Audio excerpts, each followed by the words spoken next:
Pessoal, bom momento para vocês. Eu sou o professor Giovanni Ramos Pedro e a gente tem trabalhado nessa disciplina, nesse módulo de abordagens ágeis de desenvolvimento de software. Essa aula aqui é uma aula bem rápida, tá? O sentido aqui foi a gente fazer uma breve revisão teórica só para consolidar todo o aprendizado que a gente teve, mas de forma muito direcionada, tá ok, pessoal? Só para não perder o costume, estamos nós aqui mais uma vez estamos nós aqui. O contexto dessa aula, então, basicamente, vai ser para a gente falar um pouquinho desse contexto ágil e falar um pouco de cada uma das abordagens que a gente trabalhou. Contexto ágil, pessoal, a gente já viu bastante aí, eu não vou voltar nisso, falar tanto, mas é só para a gente compreender, né?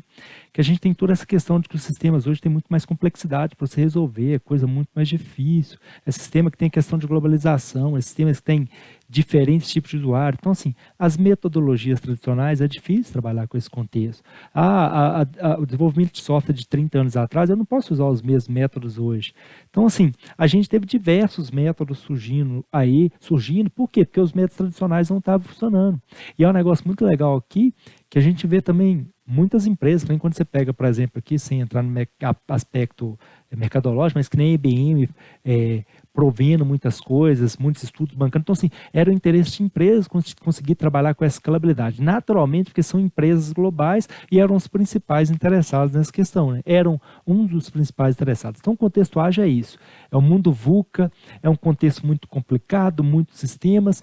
Então, assim, isso estava dando muito problema. As metodologias tradicionais não estavam recebendo. Aí vem uma mudança de chave extremamente importante, que é o manifesto ágil, que basicamente vem para falar para a gente o seguinte: opa, vamos parar de valorizar processo, ferramenta, governança. Governança é importante, mas a gente tem que valorizar também indivíduos e interações. Tem que começar a colocar o pessoal de desenvolvimento para conversar com os clientes. Mais importante do que o cliente ter 10 reuniões para ficar validando arquivo Word de 300 páginas e fazer um contrato, é importante o cliente ver um desenhozinho simples do meu sistema e validar aquele sistema, tá? Software, mais importante do que você ter um planejamento detalhado para os próximos 24 meses, dia a dia, o que você vai fazer, mais importante é você conseguir ter um planejamento que ele é adaptável à mudança. Porque no contexto do mundo atual, às vezes você tem um sistema para fazer que você conversou com o cliente hoje, daqui a 6 meses, e o sistema ia ser desenvolvido durante um ano. Na metade do caminho, o cliente pode mudar as funcionalidades que ele precisa, tá? E por último, aí na questão de envolvimento constante no cliente. Cliente, antes das metodologias tradicionais, era alguém que participava apenas antes do processo. Nas metodologias ágeis, cliente participa nas outras fases também, tá? Conforme a abordagem, ele vai trabalhar em mais fases ou menos, mas ele é uma pessoa importante. Quando a gente abordou a questão do desenvolvimento orientado a teste, né? A gente falou do TDD, do BDD, mas basicamente aquele ciclo básico aí que a gente falou. Primeiro você vai criar um teste, vou nem olhar aqui pela figura para lembrar, falar de forma superficial aqui. Primeiro você cria um teste, esse teste não pode falhar, depois você vai escrever um código base para passar esse teste. Depois você vai tentar melhorar esse teste, que aí é a segunda parte cá, mas eu não vou seguir pela figura porque está muito pequenininho. Beleza, então cria um teste, não passou no teste deu problema. Teste deu problema, você vai fazer o máximo para escrever um teste básico que passa nele, um código básico que passa nesse teste. Código passou? Beleza, agora eu vou tentar melhorar esse código. Esse é o TDD. A gente viu que o TDD ele é muito bom tecnicamente, mas ele tem limitações em relação à especificação e modelagem.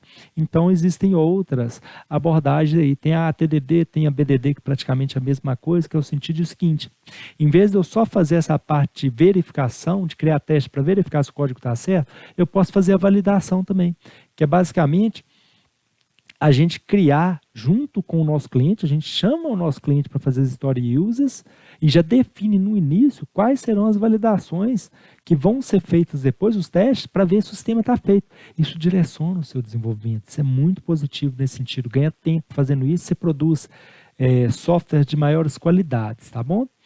Pessoal, uma outra abordagem que a gente viu foi a do FDD, né, Feature Driven Development, que basicamente era aquele contexto lá do Banco de Singapura, que tinha 2.000 funcionalidades para fazer, e o pessoal ficou especificando durante 18 meses e não produziu nada. Aí precisou ter uma mudança brusca. Aí o Peter Code e o Jeff DeLuca trabalharam aí com um conceito muito similar ao Scrum, né, de ciclos curtos e entregas constantes de valor. Primeiro, você vai gastar mais tempo fazendo a modelagem e especificação das mudanças, das features. são as funcionalidades, e você vai definir uma lista de como que você vai gerenciar essas funcionalidades. Então, você vai ser por backlog, você vai ser por work listing, você vai ser por pool. De acordo com o contexto do projeto, você vai escolher alguma dessas, tá? Ou pode ser outras, mas são as principais. Beleza.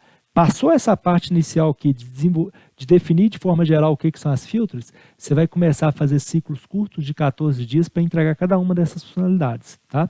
Você vai fazer aí num ciclo curto de 14 dias entrega de algumas funcionalidades. Essas funcionalidades vai depender muito do contexto e do tamanho da sua equipe.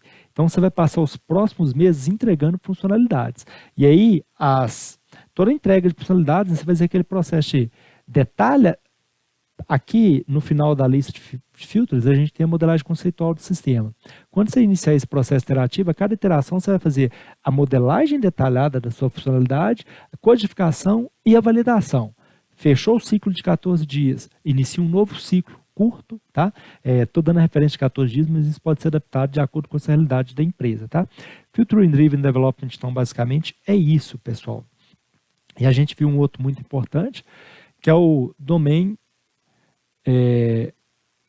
Driven Design. O nome aí está errado, é Domain Driven Design. Esse development é porque deu um Ctrl+C, Ctrl+V no TDD. Pessoal, mas basicamente é aquele que você vai sentar com o cliente primeiro e vai fazer a contextualização do negócio do cliente.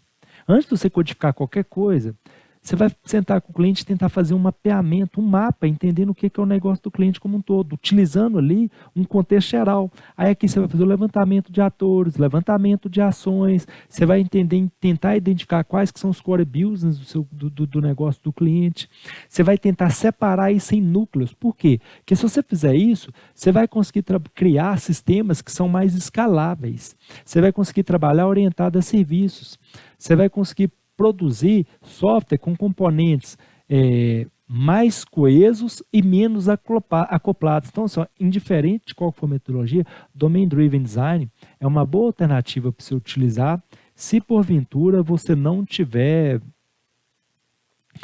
completo conhecimento sobre o negócio do seu cliente. Tá? Imagina, por exemplo, o caso lá de você ter que desenvolver um ERP, o modelo simples que a gente pode usar. ERP, eu subentendo que tem muitas funcionalidades, que é um sistema de gestão completo. E às vezes nem o cliente conhece tudo sobre o negócio dele ainda. Então, antes de você fazer, você vai sentar com vários domain experts do seu negócio, definir uma linguagem ubíqua e entender quais que são os contextos, ou seja, quais são as áreas-chave de negócio do cliente, o que é o core business do negócio do cliente, para só depois desse processo você começar a codificar. Tá? E aí essa parte de codificação, desenvolvimento, você pode utilizar até alguma outra abordagem ou alguma outra metodologia. Exemplo, você pode usar o DDD para especificar e depois o TDD para desenvolver, tá ok? Então, é isso, pessoal. E por último também a gente falou da Agile, disciplina de Agile Delivery, que é basicamente aquele framework, uma caixa de ferramentas com uma infinidade de métodos ágeis que você pode utilizar. Quando que é muito bom a gente utilizar isso aqui? Quando você está na empresa que você ainda não tem a possibilidade de migrar da metodologia tradicional para o método ágil e que você trabalha com uma infinidade de tipos de sistema. Então, de acordo com o tipo de sistema, você pode aplicar uma metodologia ágil. Tá? Por exemplo, para especificar requisito, eu vou fazer aqui brainstorming com o meu cliente. Para mim modelar, eu vou utilizar aqui Story Users. Para mim desenvolver, eu vou utilizar TDD. DAD é basicamente uma caixa de ferramenta com infinidade de métodos ágeis, de técnicas. Ágeis técnicas é a palavra certa. E aí você utiliza cada uma dessas técnicas ágeis conforme o seu contexto, tá bom? DAD é uma forma mais geral aí, né? Ele não tem necessariamente uma sequência predefinida.